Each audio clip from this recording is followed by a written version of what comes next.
વિદ્યાર્થી મિત્રો, આપ સૌનું મારી YouTube ચેનલ પર હાર્દિક સ્વાગત છે। આજે આપણે જોવાના છીએ, મતલબ અગાઉનો વિડિયો આપણો અધૂરો છે એટલા માટે બહુ વિગતથી જતું નથી।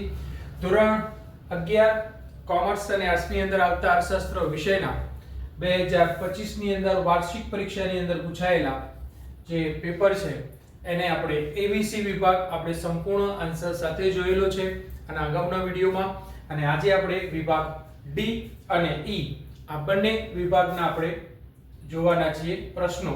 તો એ પ્રશ્નોના સંદર્ભમાં આજે થોડા આગળ વધીશું। પણ જો તમને મારી YouTube ચેનલ આમાં મુકાતા વિષયના મુદ્દાઓ કે પ્રશ્નોના જવાબ કે કંઈક તમને માહિતી જો મહત્વની ઉપયોગી લાગતી હોય તો આપ જરૂર મારી YouTube ચેનલને લાઈક, શેર અને સબસ્ક્રાઇબ કરવાનું ભૂલાય નહીં। અંત સુધી વિડિયો જોજો, કારણ કે આજે વિભાગ D ની અંદર અને વિભાગ E ની અંદર જે કેસ સ્ટડી આધારિત પ્રશ્નો છે એ ગઈ સાલ પેપરમાં પૂછાયેલા છે, તો એ પેપર પ્રમાણેના આપણે આજે એને સોલ્યુશન આપણે જોવાના છીએ એટલા માટે। તો વિભાગ D ની અંદર તમારે 6 પ્રશ્નો અટેન્ડ, મતલબ કે 9 પ્રશ્નો હોય છે, એમાંથી 6 લખવાના હોય છે, એટલે જનરલ વિકલ્પમાં 9 અને અટેન્ડ કરવાના હોય છે કોઈ પણ 6 તરી 18 માર્ક્સનો આ તમારું વેઇટેજ। પહેલો પ્રશ્ન જોઈએ, 3 ગુણની અંદર એડમ સ્મિથ અને માર્શલે આપેલી અર્થશાસ્ત્રની વ્યાખ્યા વિગતે સમજાવો।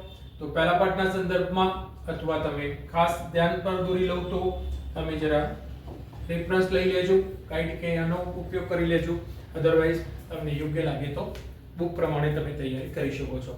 એડમ સ્મિથની અર્થશાસ્ત્રની વ્યાખ્યા અને માર્શલે આપેલી વ્યાખ્યા, અને એને થોડી વિગતે ચર્ચા કરવાની, કારણ કે 3 ગુણનો વેઇટેજ છે એટલા માટે। નંબર 38, સંપત્તિના કોઈ પણ 3 લક્ષણો સમજાવો।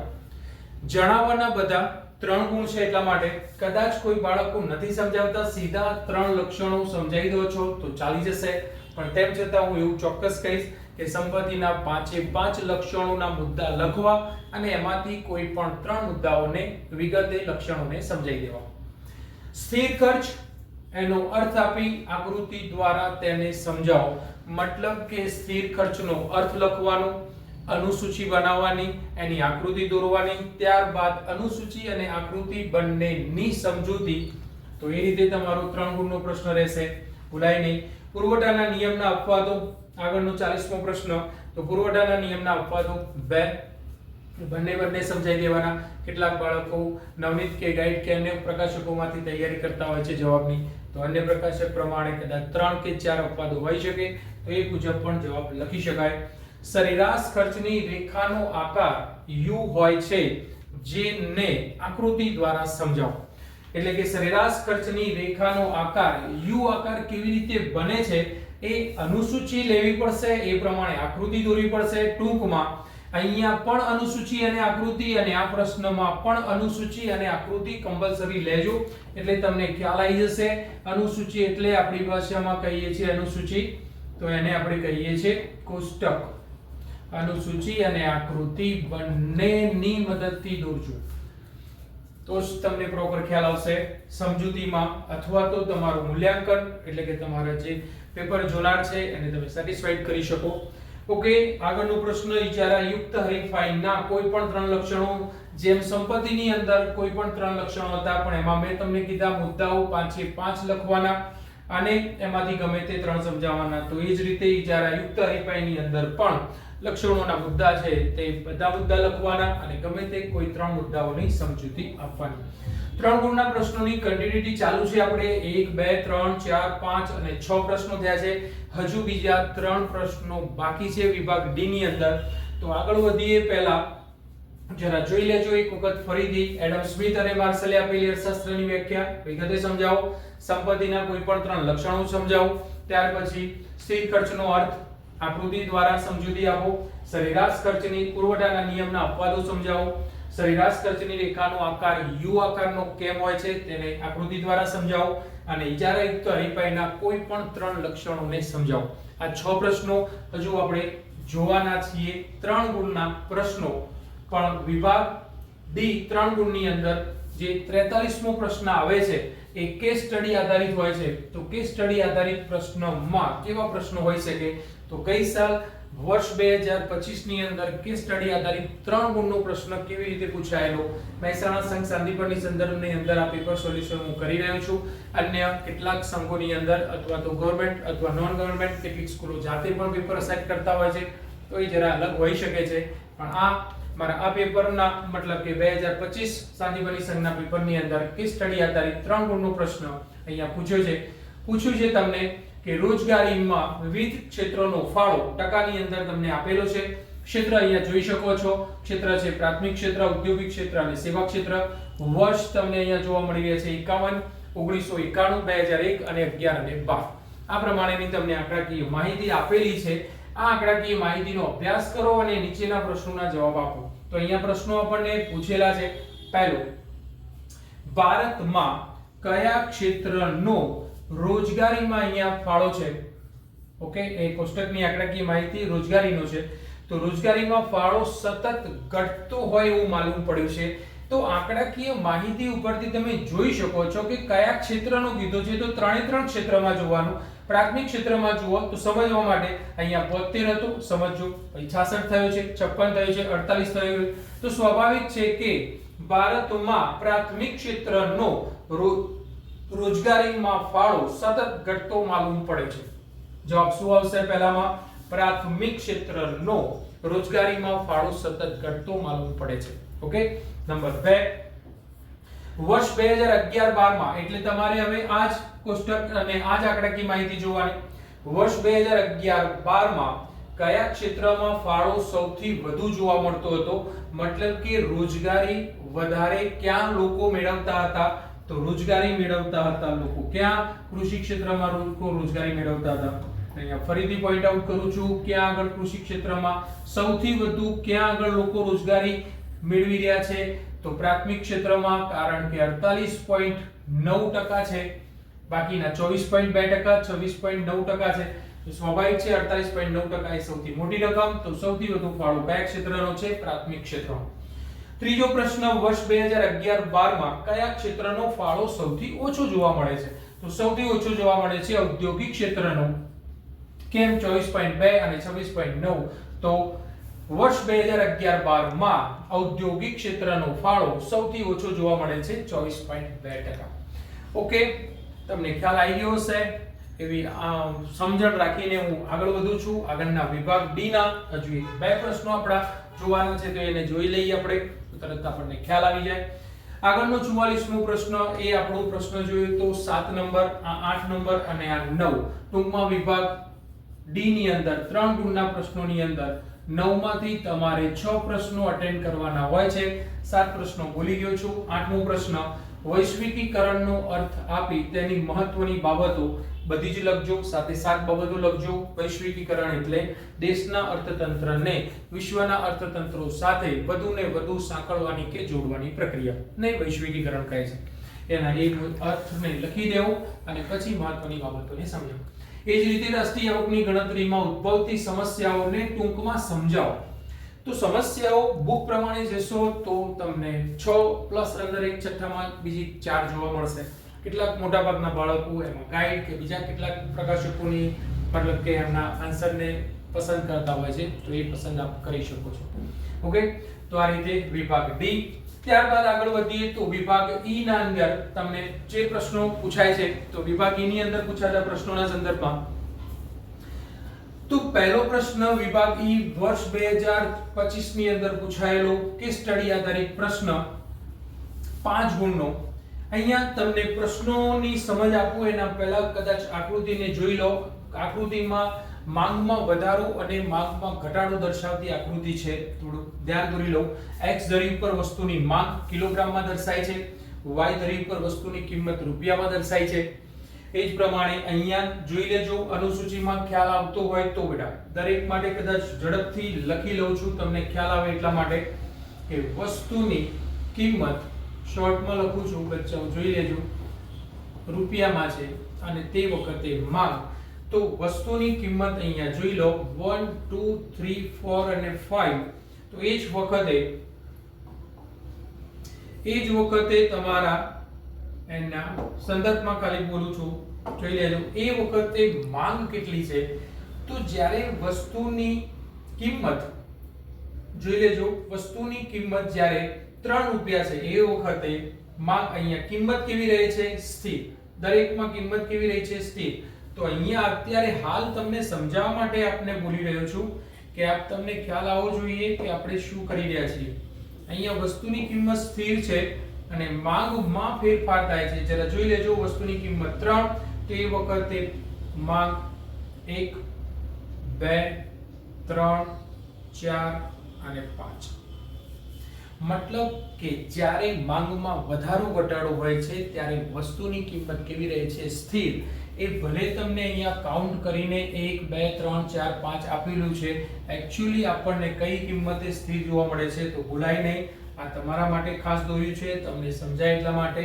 તો વસ્તુની કિંમત આપણે કેટલી રાખી લઈશું અથવા કેટલી લઈ લઈશું, તો વસ્તુની કિંમત આપણે લઈશું 3, 3, 3, 3 અને 3. ટૂંકમાં જ્યારે વસ્તુના માંગમાં વધારો ઘટાડો થાય છે ત્યારે કિંમત શું થાય છે, યથાવત રહે છે, બદલાતી નથી, સ્થિર રહે છે. ઓકે, અન્ય પરિબળો સ્થિર રહે છે, કિંમત પણ અહીંયા સ્થિર રહે છે અને અન્ય પરિબળોમાં ફેરફાર થવાને કારણે જે માંગમાં ફેરફાર થાય છે તેને માંગમાં વધારો ઘટાડો કહે છે. આ એનો અર્થ છે. માંગમાં વધારો ઘટાડો એટલે શું, તો અન્ય પરિબળો સ્થિર રહે છે અને વસ્તુની કિંમત સ્થિર રહે છે અને અન્ય પરિબળોના ફેરફારને કારણે જો વસ્તુની માંગમાં જે ફેરફાર થાય છે તેને વસ્તુની માંગમાં થતો વધારો અથવા ઘટાડો કહે છે. ટૂંકમાં કહીએ તો માંગના વધારા ઘટાડાની અંદર કિંમત કેવી રહે છે, સ્થિર રહે છે, ભૂલાય નહીં. એના આધારે થોડી સમજણ ખાસ એટલા માટે આપી કે આપને ખ્યાલ આવી જાય કે તમે કયા પ્રશ્નને કઈ રીતે અટેન્ડ કરી રહ્યા છો. એટલા માટે હવે જોઈએ છે પ્રશ્નો. 5 ગુણનો પ્રશ્ન છે, કેસ સ્ટડી આધારિત વિભાગ E ની અંદર મહેસાણા સંઘ શાંતિપણીની અંદર પૂછાયેલું વર્ષ 2025 ના પેપરની અંદરનો વિભાગ E નો પહેલો પ્રશ્ન. તો એને જરા જોઈ લઈએ. પહેલો પ્રશ્ન છે, માંગમાં વધારો ઘટાડો ક્યારે શક્ય બને? માંગમાં વધારો ઘટાડો ક્યારે શક્ય બને? તો હમણાં જ બોલી ગયો એ પ્રમાણે અન્ય પરિબળો, મતલબ કે વસ્તુની કિંમત સ્થિર રહે છે અને અન્ય પરિબળોમાં ફેરફાર થવાને કારણે વસ્તુની માંગમાં વધારો ઘટાડો શક્ય બને છે. અથવા પ્રોપર બોલું તો જ્યારે અન્ય પરિબળો, વસ્તુની કિંમત સ્થિર રહે છે અને અન્ય પરિબળોમાં ફેરફાર થવાને કારણે જો માંગમાં ફેરફાર થાય છે ત્યારે માંગમાં વધારો ઘટાડો શક્ય બને છે. બીજો ક્વેશ્ચન, માંગમાં વધારો એટલે શું? તો માંગ વધે છે એનો મતલબ શું થયો કે માંગ અહીંયા ધ્યાન પર દોરું તો વધીને 3 એકમ 3 કિલોગ્રામ થી વધીને 5 કિલોગ્રામ થાય છે. વસ્તુની કિંમત યથાવત રહે અને અન્ય પરિબળોમાં ફેરફાર થવાને કારણે જો વસ્તુની માંગ વધે તો તેને માંગમાં વધારો કહે છે અને વસ્તુની કિંમતમાં યથાવત રહેવાના એમના એમ રહે છે અને જો અન્ય પરિબળોને કારણે વસ્તુની માંગમાં ઓછી થાય માંગ તો તેને માંગમાં ઘટાડો કહે છે. સિમ્પલ. બંને ફરીથી બોલી જાઉં છું, જોઈ લેજો. માંગમાં વધારો એટલે શું? વસ્તુની કિંમત યથાવત અથવા સ્થિર રહે છે અને અન્ય પરિબળોને કારણે જો માંગ વધે તો તેને માંગમાં વધારો કહે છે અને જો વસ્તુની કિંમત ઓછી થાય તો તેને માંગમાં ઘટાડો કહે છે. ઓકે, બંને બોલી ગયો છું સાથે, બાકીનું એમને એમ રહેશે. એ જ પ્રમાણે બિંદુ A થી બિંદુ C તરફ, બિંદુ A થી બિંદુ C તરફ માંગ રેખાનું જે સ્થાન પરિવર્તન જે થાય છે તે માંગમાં શું દર્શાવે છે? આ બિંદુ A છે અને બિંદુ A થી C તરફ એટલે અહીંયાથી અહીંયા આ રીતે જાય છે તો તે શું દર્શાવે છે? તો બિંદુ A થી બિંદુ C તરફ માંગ રેખાનું સ્થાન પરિવર્તન એ માંગમાં શું દર્શાવે છે? વધારો દર્શાવે છે. માંગમાં વધારો દર્શાવે છે. એ જ પ્રમાણે માંગમાં વધારો ઘટાડો કેટલી માંગ રેખા પર જોવા મળે છે? તો માંગનો વધારો ઘટાડો સમજવા કે જાણવા કે જોવા માટે એક કરતા વધુ માંગ રેખાઓ, જવાબ તમે બે રીતે આપી શકો છો. એક કરતા વધુ માંગ રેખાઓ, એક કરતા વધુ માંગ રેખાઓની જરૂરિયાત પડે છે. માંગ રેખાની અથવા તો રેખાઓની સમજવા માટે લખી લઉં છું, માંગ રેખાઓની જરૂર પડે છે. માંગમાં વધારો ઘટાડો કેટલી માંગ રેખા પર જોવા મળે છે? તો એવું નથી લખવાનું કે 3 માંગ રેખાઓ પર. લખી શકાય, ખોટું નથી, પણ તેમ છતાં આન્સર થોડું જેન્યુઅન એવું આપી શકીએ કે માંગમાં વધારો ઘટાડો એ એક કરતા વધુ માંગ રેખાઓ પર જોવા મળે છે. એક માંગ રેખા ઉપર નથી સમજાવી શકતા અથવા જોઈ શકતા, એક કરતા વધુ માંગ રેખાઓ. એક્ઝેક્ટલી તમે 3 માંગ રેખાઓ એવું લખી શકો, પણ બેટર જવાબ આ છે, એક કરતા વધુ માંગ રેખાઓ. ઓકે, કેસ સ્ટડી આધારિત 5 ગુણનો આ પ્રશ્ન. બાકીના પ્રશ્નોને આપણે ખાલી સમજી લઈએ છીએ, ભૂલી જઈએ છીએ, મતલબ કે વાંચી લઈએ છીએ, અને વિભાગ ઈ ના આ 5 ગુણના પ્રશ્નોની અહીંયા આપણે વાત અહીંયા ક્લોઝ કરીએ છીએ અને પેપરની પૂર્ણાહુતિ કરીએ છીએ. 47મો પ્રશ્ન, પુરવઠાનો નિયમ આકૃતિ દ્વારા સમજાવો. માંગનો નિયમ પૂછાય કે પુરવઠાનો નિયમ પૂછાય? નિયમ લખો, અનુસૂચિ, એના આધારે આકૃતિ એના અને નિયમ લખવો, ધારણાઓ લખવી, પછી અનુસૂચિ, એના આધારે આકૃતિ, અને ત્યારબાદ સમજૂતી, અને જ્યાં કંઈક જરૂર છે ત્યાં આગળ પુરવઠાના કિંમત અને પુરવઠા વચ્ચે ધન સંબંધ હોવાના કારણો જે છે એ પણ તમે જો સમીક્ષામાં કે કન્ક્લુઝનમાં લખવું હોય તો અહીંયા લખી શકો, બાકી ચાલી જશે.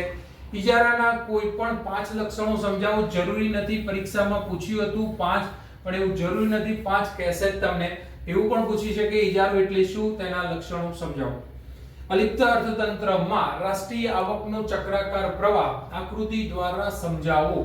અલિપ્ત અર્થતંત્રની અંદર તો અર્થતંત્રની દૃષ્ટિકોણથી દેશોને બે રીતે વહેંચવામાં આવ્યા છે, અલિપ્ત અને ખુલ્લું અર્થતંત્ર, close economy and open economy. તો અલિપ્ત અર્થતંત્રમાં રાષ્ટ્રીય આવક ગોળ ચક્રાકારે કઈ રીતે ફર્યા કરે છે તે આકૃતિની મદદથી સમજાવવાનો પ્રશ્ન છે. હવે એઝ ઇટ ઇઝ બુક પ્રમાણે તૈયાર કરવી.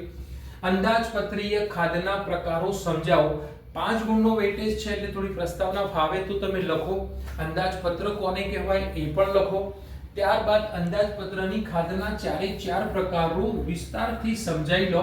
ખાધના પ્રકારો: પહેલો મહેસૂલી ખાધ, 2 અંદાજપત્રીય ખાધ, 3 રાજકોષીય ખાધ, અને 4 પ્રાથમિક ખાધ. તો આ રીતે અંદાજપત્રના ખાધના 4 પ્રકારોને સમજાવો. ત્યારબાદ થોડું કન્ક્લુઝન અથવા સમીક્ષા સારાંશ તરીકે લખો. ત્યારબાદ ગાંધીજીએ રજૂ કરેલ ટ્રસ્ટીશિપ અથવા વાલીપણાના સિદ્ધાંતને વિગતે સમજાવો. 8 મુદ્દા છે, પ્રસ્તાવના થોડી લખી શકાય. ત્યારબાદ 8 સિદ્ધાંતોને વિગતે સમજાવવાના છે. તરીકોનું હૃદય પરિવર્તન શક્ય છે, વગેરે 8 મુદ્દાઓ છે. અત્યારે હાલ એના જવાબના કે એના મુદ્દાઓના ચર્ચામાં જતો નથી. તો આ રીતે મિત્રો આપણે ગઈ સાલના વર્ષ 2025 ની વાર્ષિક પરીક્ષા 80 ગુણના પેપરની અને એના પ્રશ્નો થોડાક આપણે ભૂલ્યા છીએ.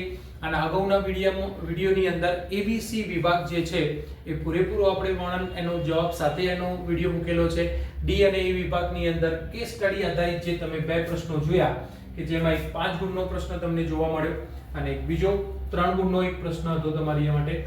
તો એ બંને પ્રશ્નો ખાસ એવા પ્રશ્નો પૂછાશે, જનરલ વિકલ્પ છે, છતાં પણ હું એવું માનું છું કે કેસ સ્ટડી આધારિત આવા પ્રશ્નો અટેન્ડ કરવા આવશ્યક છે, જરૂરી છે, તમારા માટે ઉપયોગી છે. ઓકે વિદ્યાર્થી મિત્રો, અહીંયા સુધી રાખીએ છીએ. ત્યાર પછી હવે આવનારી વર્ષ 2026 ની વાર્ષિક પરીક્ષા માટેનું હું પેપર સેટ કરવાનો છું, બનાવવાનો છું મારી રીતે. તો એ પેપરને કદાચ જોવા માટે આના પછીના વિડીયોમાં આપ જોઈ શકો છો. એમાં પણ એક સામટું આપણે નથી આખો પેપર લઈ લેવાના, એમાં પણ જો શક્ય હશે તો 2 ભાગમાં આપણે આખા પેપરને અને એના જવાબ સાથેના સોલ્યુશન સાથે જોવાના છે. ઓકે, ખૂબ ખૂબ ધન્યવાદ વિદ્યાર્થી મિત્રો. મારા YouTube ચેનલને લાઈક, શેર અને સબસ્ક્રાઇબ કરવાનું ભૂલતા નહીં.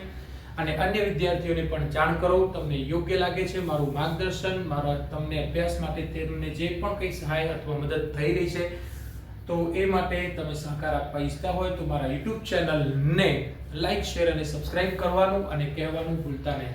ખૂબ ખૂબ ધન્યવાદ. Thank you.